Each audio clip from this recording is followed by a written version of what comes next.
European union എല്ലായ്പ്പോഴും അമേരിക്കയിൽ നിന്ന് രാഷ്ട്രീയ ഉപദേശങ്ങൾ സ്വീകരിച്ചിട്ടുണ്ടെന്നും ഡൊണാൾഡ് ട്രംപ് വരുമ്പോഴും അതേ സ്ഥിതി തന്നെ ഉണ്ടാകുമെന്നുമാണ് റഷ്യൻ പ്രസിഡന്റ് വ്ളാഡിമിർ പുടിൻ പറയുന്നത്. ചില യൂറോപ്യൻ യൂണിയൻ നേതാക്കൾ ട്രംപിന്റെ തിരഞ്ഞെടുപ്പിനെ സജീവമായി എതിർക്കുന്നുണ്ടെങ്കിലും ട്രംപ് ഈ പ്രതിസന്ധികളെല്ലാം മറികടന്ന് യൂറോപ്യൻ സംഘത്തെ വളരെ വേഗത്തിൽ തന്നെ തിരികെ തനിക്ക് അനുകൂലമാക്കി തിരിക്കുമെന്നും പുടിൻ പറഞ്ഞു. റഷ്യൻ ജേർണലിസ്റ്റായ പവൽ സറൂബിന് നൽകിയ അഭിമുഖത്തിലാണ് റഷ്യൻ പ്രസിഡന്റ് ഇക്കാര്യം വെളിപ്പെടുത്തിയത്. അമേരിക്കയിൽ നിന്ന് സ്വതന്ത്രമായി സ്വയം അഭിപ്രായങ്ങൾ രൂപീകരിക്കാൻ കഴിവുള്ള ശക്തരായ രാഷ്ട്രീയക്കാർ യൂറോപ്പിൽ ഇല്ലാതായിട്ട് പതിറ്റാണ്ടുകളായി. മുൻ ഫ്രഞ്ച് പ്രസിഡന്റ് ജാക്വസ് ചിറാക്കിന്റെയും ജർമ്മൻ ചാൻസലർ ഗെർഹാർഡ് ഷ്രോഡോയുടെയും കാലഘട്ടത്തെക്കുറിച്ച് പുടിൻ പരാമർശിച്ചു. എന്നാൽ സമീപ വർഷങ്ങളിൽ വിദ്യാഭ്യാസവും രാഷ്ട്രീയത്തിൽ വലിയ പിടിപ്പില്ലാത്തതുമായ നേതാക്കളാണ് യൂറോപ്യൻ യൂണിയനെ നയിക്കുന്നതെന്നും പുടിൻ കുറ്റപ്പെടുത്തി. ഈ വ്യക്തികൾ ബൈഡന്റെ കീഴിലായിരിക്കുമ്പോഴും അമേരിക്കയുടെ ഏതാജ്ഞയും നടപ്പിലാക്കിയിട്ടുണ്ടെന്നും എന്നാൽ ട്രംപിന്റെ അപ്രതീക്ഷിത വിജയം സർവ്വതും ആശയക്കുഴപ്പത്തിലാക്കിയെന്നും അദ്ദേഹം അഭിപ്രായപ്പെട്ടു. എന്നാൽ അമേരിക്കയിൽ നിന്നുള്ള ഉത്തരവുകൾ യൂറോപ്യൻ യൂണിയനുകൾ ഇനിയും പിന്തുടരുമെന്നുള്ളതിൽ സംശയമില്ലെന്നും അത് ഉടനെ തന്നെ കാണാമെന്നും പുടിൻ എടുത്തു പറഞ്ഞു.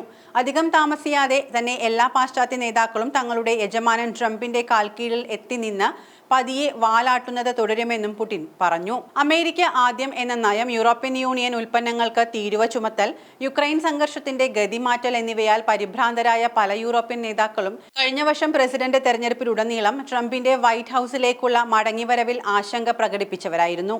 തെരഞ്ഞെടുപ്പ് വിജയത്തിൽ ട്രംപിനെ അഭിനന്ദിച്ചതിന് ശേഷം ഫ്രഞ്ച് പ്രസിഡന്റ് ഇമ്മാനുവൽ മാക്രോണും ജർമ്മൻ ചാൻസലർ ഒലാഫ് ഷോൾസും ട്രംപിന്റെ മടങ്ങിവരവിൽ ഐക്യത്തോടെ പ്രവർത്തിക്കാൻ യൂറോപ്യൻ യൂണിയനോട് ആഹ്വാനം ചെയ്തിരുന്നു.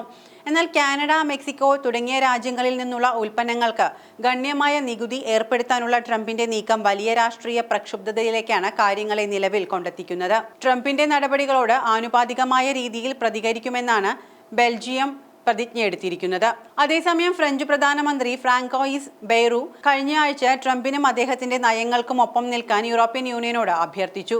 അല്ലാത്തപക്ഷം വലിയ അപകടം നേരിടേണ്ടി വരുമെന്ന മുന്നറിയിപ്പാണ് നൽകിയിരിക്കുന്നത്. റഷ്യയും യുക്രൈനും തമ്മിലുള്ള പോരാട്ടം വേഗത്തിൽ അവസാനിപ്പിക്കുമെന്ന് ആവർത്തിച്ച വാഗ്ദാനം ചെയ്ത ട്രംപ് യുക്രൈൻ സംഘർഷത്തിന് നയതന്ത്ര പരിഹാരം കണ്ടെത്താൻ പുടിനെ എപ്പോൾ വേണമെങ്കിലും കാണാൻ തയ്യാറാണെന്നും പറയുകയുണ്ടായി. റഷ്യൻ പ്രസിഡന്റും തന്റെ അമേരിക്കൻ എതിരാളികളുമായി സംസാരിക്കാൻ തയ്യാറാണെന്ന് പറഞ്ഞുകൊണ്ട് ക്രെംലിനും ഇതിന് മറുപടി നൽകിയിരുന്നു. എന്നാൽ ഇരു നേതാക്കളും തമ്മിലുള്ള ബന്ധം മെച്ചപ്പെടുത്താൻ റഷ്യയെ ഇതുവരെ അമേരിക്ക സമീപിച്ചിട്ടില്ലെന്നുള്ളതാണ് വിവരം. യുദ്ധം ഇപ്പോൾ അവസാനിപ്പിക്കണം എന്നാണ് ട്രംപിന്റെ ആഗ്രഹം.